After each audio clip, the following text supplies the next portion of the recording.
Movie का start Amity island से होता है, जहाँ पे हम लोग देखते हैं कि बहुत सारे लोग अपनी पार्टी को एंजॉय कर रहे थे। तभी वहाँ से एक लड़की उठ के बीच की तरफ जाने लगती है।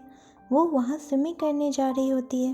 वो लड़की जैसे ही पानी में उतरती है, उसे कोई चीज़ पानी के अंदर खींचने लगती है। अपनी लाख कोशिश के बावजूद भी वो बाहर नहीं निकल पाती। और तभी हम लोग देखते हैं कि पानी शांत हो चुका है और वो लड़की वहाँ से गायब हो चुकी है। सुबह ऑफिसर को बीच पे उस लड़की की डेड बॉडी मिलती है, जो कि बुरी तरह से खराब हो चुकी है। ऐसा लग रहा है कि उसे किसी ने बुरी तरह खाया है। वहाँ का चीफ ऑफिसर मार्टिन उस लड़की की डेड बॉडी को लेबोरेटरी भेज देता है, जहाँ का एग्जामिनर उसे बताता है कि इस लड़की को एक शार्क ने मारा है। मार्टिन ये डिसाइड करता है कि वो उस बीच को बंद करवा देगा, पर तभी वहाँ का मेयर उसके पास जाता है और उसके पास वो एग्जामिनर भी होता है, जो कि उसे बताता है कि उस लड़की को शार्क ने नहीं बल्कि वो एक्सीडेंट से मरी है। और मेयर मार्टिन को बोलता है कि बीच किसी भी हालत में बंद नहीं होनी चाहिए, क्योंकि यहाँ पे दूर दूर से लोग अपनी वेकेशन को एंजॉय करने आते हैं। नेक्स्ट सीन में हम लोग देखते हैं कि मार्टिन बीच पे नज़र रखे हुए है और वहाँ पे बहुत सारे लोग अपनी अपनी वेकेशन को एंजॉय कर रहे हैं। तभी वो शार्क एक एलेक्स नाम के बच्चे पे अटैक कर देती है और उसे बुरी तरह मार देती है। ये सब नज़ारा लोग अपनी आंखों से देखते हैं और उस बीच से भागने लगते हैं। तभी मजबूरी बस मेयर को वो बीच बंद करना पड़ता है और मेयर एक मीटिंग रखता है और बोलता है कि जो भी आदमी उस शार्क को मार देगा उसे वो $3000 देगा। तब हम लोग वहाँ एक क्विंट नाम के आदमी से मिलते हैं, जो कि ये दावा करता है कि वो उस शार्क को मार देगा, पर इसके बदले उसे $10,000 चाहिए। क्योंकि रकम काफ़ी ज़्यादा होता है, इसलिए मेयर उसकी बात को ध्यान नहीं देता।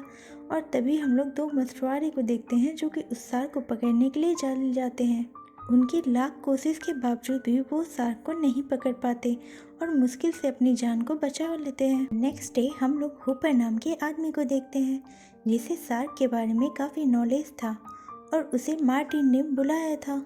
हुपर वहाँ उस लड़की के डेड बॉडी को देखता है और उसे बताता है कि इसे शार्क ने मारा है। तभी हम लोग नेक्स्ट डे देखते हैं कि वहाँ के लोग शार्क को पकड़ लेते हैं और काफ़ी खुश होते हैं।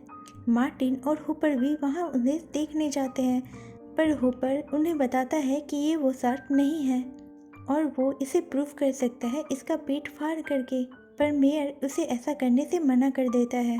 फिर जब रात होती है तो मार्टिन हुपर से उस शार्क का पेट फाड़ने के लिए कहता है, और जब वो ऐसा करता है तो वो देखता है कि उसके अंदर सिर्फ मछलियाँ हैं और कुछ प्लास्टिक है। इससे श्योर हो जाता है कि वो शार्क अभी तक जिंदा है। फिर वो लोग उस शार्क को देखने के लिए खुद जाते हैं।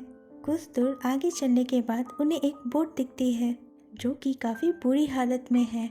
वो लोग जैसे उस बोट के अंदर जाते हैं, वो देखते हैं कि वहाँ एक आदमी का सर कटा हुआ होता है, जो कि किसी शार्क का काम लग रहा था। वो लोग ये देख के काफ़ी डर जाते हैं। नेक्स्ट डे मार्टिन और हुपर ये बात मेयर को बताते हैं। मेयर तब भी बीच बंद करने से मना करता है और बोलता है कि कल वीकेंड है और सभी लोग बीच पे एंजॉय करने आएंगे, इसलिए वो जो करना चाहते हैं वो कर सकते हैं, पर बीच बंद नहीं होगा। वे नेक्स्ट डे वहाँ पे बहुत सारे लोग इकट्ठा हो जाते हैं, पर कोई भी पानी में नहीं उतरता। तब मेयर उनसे रिक्वेस्ट करता है कि वो लोग पानी में जाएं और तभी सभी लोग पानी में उतरने लगते हैं। तभी हम लोग वहाँ मार्टिन के बेटे को देखते हैं, जो कि अपने दो दोस्तों के साथ वहाँ एंजॉय कर रहा था। तभी वहाँ पे एक आदमी आता है और उससे पानी से निकलने के लिए बोलता है। तभी हम लोग देखते हैं कि उस आदमी पे एक शार्क अटैक कर देती है, जिसे देख करके वो लोग काफ़ी डर जाते हैं और वहाँ से भागने लगते हैं। मार्टिन का बेटा बीच पे पहुँच जाता है, पर उसकी कंडीशन काफ़ी ख़राब होती है और वो बेहोश हो जाता है। मार्टिन उसे हॉस्पिटल ले जाता है और वहाँ मेयर भी आता है। मार्टिन मेयर से उस कॉन्ट्रैक्ट पे साइन करवाता है, जिस पे 10,000 का अमाउंट लिखा हुआ था, और मेयर उस पे साइन कर देता है। फिर नेक्स्ट डे हम लोग देखते हैं कि मार्टिन क्विंट के पास जाता है और उसे बोलता है कि वो उस शार्क को पकड़ ले और इसके बदले उसे $10,000 मिलेंगे। क्विंट मान जाता है और उन्हें भी उनके साथ चलने को बोलता है, पर मार्टिन की वाइफ काफ़ी घबरा रही थी।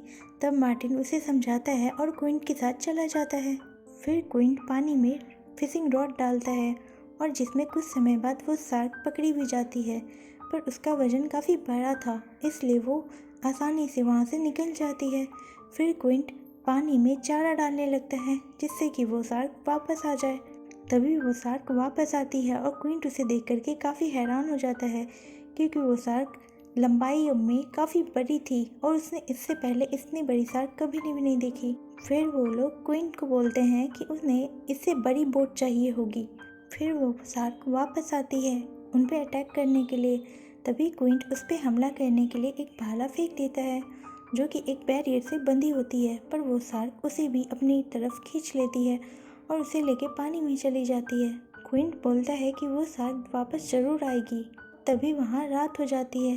रात में वो लोग अपने बारे में बातें कर रहे होते हैं। तभी वो शार्क उनके बोट पे अटैक कर देती है। वो शार्क उनकी बोट पे बुरी तरह अटैक करने लगती है। क्विंट बाहर आके शार्क को गन से शूट करने की कोशिश करता है। तब वो शार्क वापस चली जाती है। पर सुबह हम लोग देखते हैं कि शार्क के अटैक करने के कारण बोट में काफ़ी पानी भर चुका है और वो लोग पानी को निकालने लगते हैं। तभी हम लोग देखते हैं कि शार्क में बंधा बैरियर टूट चुका है और वो लोग उसे खींचने की कोशिश करते हैं। तभी शार्क उन पर वापस से अटैक करती है। मार्टिन इन सब देख करके काफ़ी घबरा जाता है और वो कॉल करने लगता है हेल्प के लिए, पर क्विंट उसका फ़ोन तोड़ देता है और वो नहीं चाहता कि वो $10,000 किसी और लोग में बांटे। वो अकेले ही इनाम को रखना चाहता था।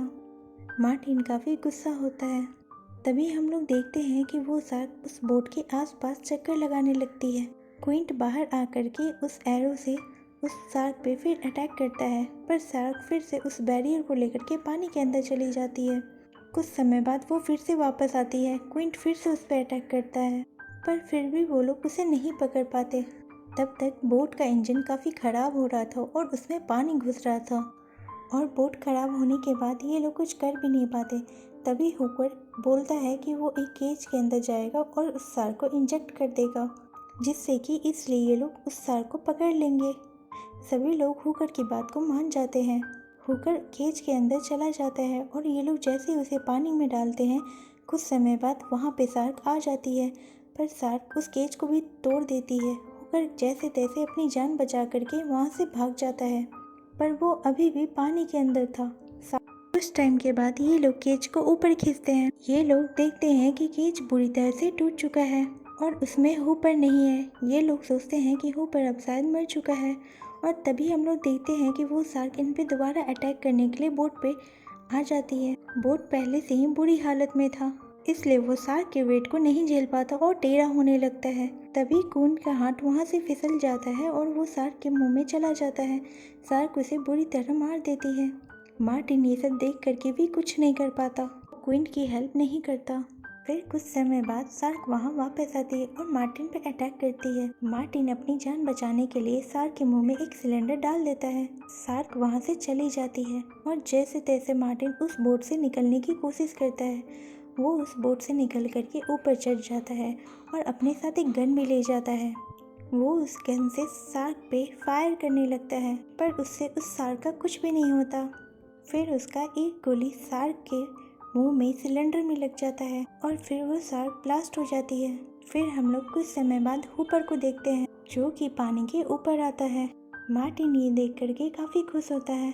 फिर वो लोग जैसे तैसे उस पानी से बाहर निकल जाते हैं और मूवी यहीं ख़त्म हो जाती है। अगर आपको वीडियो अच्छा लगा हो तो प्लीज़ कमेंट कीजिए, लाइक कीजिए और सब्सक्राइब कीजिए। धन्यवाद।